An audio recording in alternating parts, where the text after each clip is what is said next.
Welcome to the Citrus County Chronicle Candidate Forum. My name is John Murphy, and I am the digital director here at the Chronicle.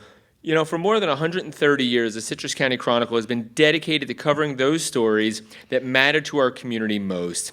And for the past 40 years, we've been doing events just like this, providing opportunities for viewers and readers of our newspaper to hear directly from candidates, those folks that are seeking office.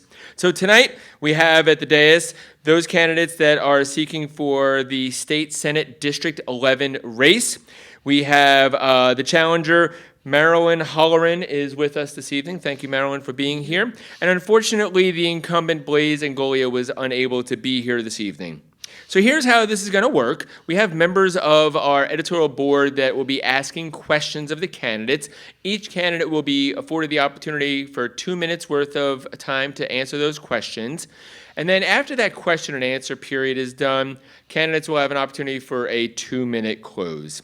For the candidates, just a little housekeeping for you. I'll have a sign at the 30-second mark, kind of giving you a heads up, and then there'll be another sign to let you know that your time is officially done. With that, let's get started. I'm going to invite Kurt Ebbets, one of our editorial board members, up to the lectern to be able to begin the questions. Kurt? Good evening, Ms. Holleran, and welcome. I will be asking you 5 questions as they relate to your office that you're seeking as a representative in the Florida House of Representatives. The first question, Florida is currently experiencing sea level rise, unprecedented heat waves, and severe storms. What kinds of state climate policies would benefit Florida and its residents? Thank you for that question, actually. That's a great opener for me. So Florida, the current administration in Florida has sort of dismissed climate change as a hoax. And I know that it's not, and I think after this last hurricane came through, many other people have perhaps changed their mind. When I get elected to the state Senate, the very first thing I would do is undo a law that was passed in this previous legislative session, which removed the words climate change from all existing legislation and said you no longer need to consider climate change when you make energy policy. So I believe that's a huge mistake. I understand the science behind climate change. I understand that we have the solutions to at least abate it a little bit. We need to continue with resilience, but we just need the political and the social will to actually implement those solutions. So, like I said, climate change is not a hoax, and we need to actually accept that it exists and deal with it, because it's here. Florida is ground zero for it, so thank you for that. Thank you, and I did misspeak, State Senate District 11.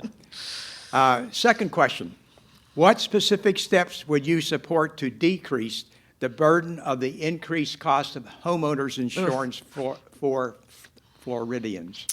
The first thing we would need to do is actually to get the legislature to act on this issue. There hasn't really been much movement around the homeowners insurance crisis and the affordability issues.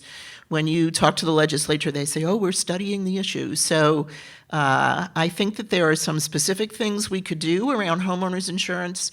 And the notion that people who are writing homeowners insurance policies figure they just have carte blanche to raise the rates however they can, for however much they can get away with. California has a system that pretty much says if you want to write car insurance, motorcycle insurance, RV insurance, boat insurance in the state, you must also offer and write homeowners insurance policies.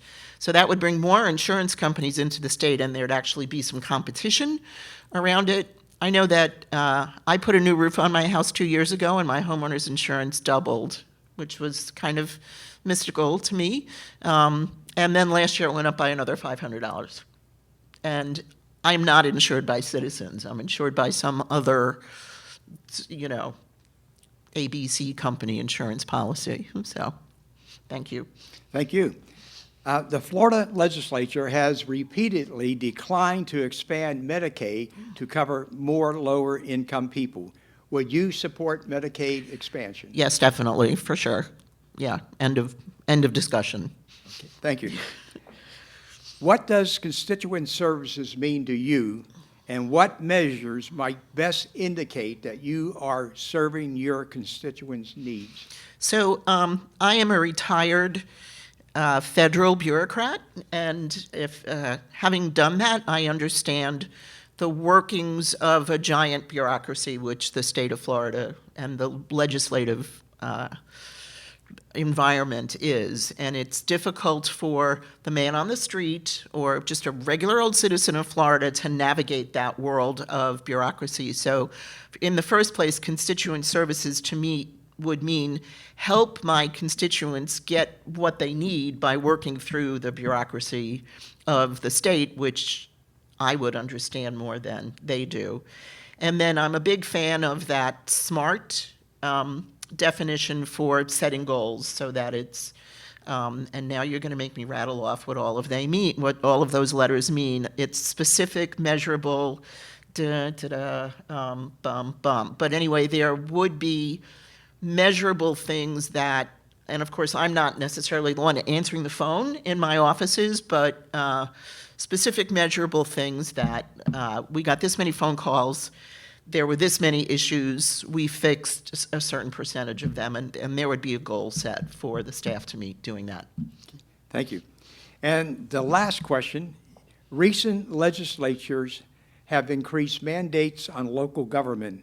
How do you feel about that? That's bad.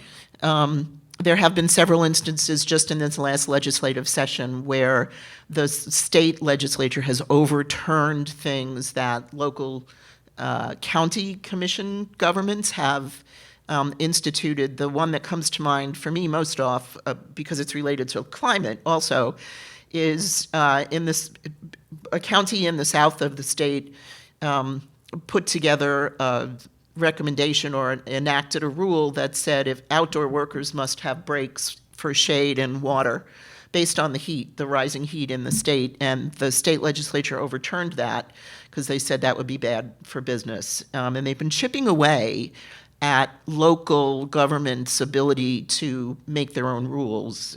They've now come up with a thing that said statewide, if a building permit isn't looked at in 10 days, it is automatically approved.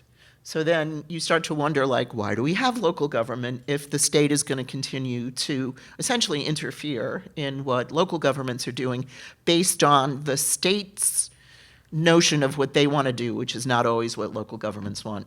Thank you. Thank you. Well, that concludes the questions that I have for you. And you now have 2 minutes to give your closing summation as to why the voters of Citrus County should elect you to the state district, Senate District 11. Thank you. So you may be able to tell from my accent that I'm from New York, and that means I could be a little bit assertive in the state legislature. And also, I'm a retired diplomat, which means I could be a little bit diplomatic if I need to be. So that means I could work across the aisle and not take crap from anybody. So I've seen, working overseas, I've seen the erosion of democracy in the countries that I was posted in, and then I retired and moved to Florida because my parents had left me a house here, and I'm watching democracy erode in Florida, not only in Florida, but in the United States. So that's a big issue for me, is voters' rights and the continuance of our democratic tradition, our democratic experiment as it is. My big concerns for Florida, and I think these are the concerns that most of the citizens in Florida have, instead of doing pointless culture wars, let's figure out the homeowners insurance crisis and other affordability issues. Let's deal with women's health care, that women have a right to make their own decisions about what goes on with their body. Let's deal with accountability and rule of law. Everybody is under the same law and is treated equally that way. As you can tell, I'm very interested in the climate crisis.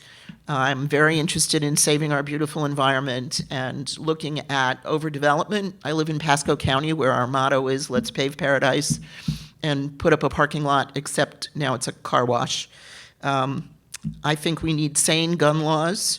I believe in local home rule, and I am especially interested in voter suppression laws that come up all the time. This notion that you have to reapply for vote by mail was a surprise to a lot of people who are voting in this cycle. So I think I'm in touch with what average Floridian citizens are all about, and I would bring that to State Senate District 11 when I'm elected. Thank you very much for this opportunity to address the voters. Thank you.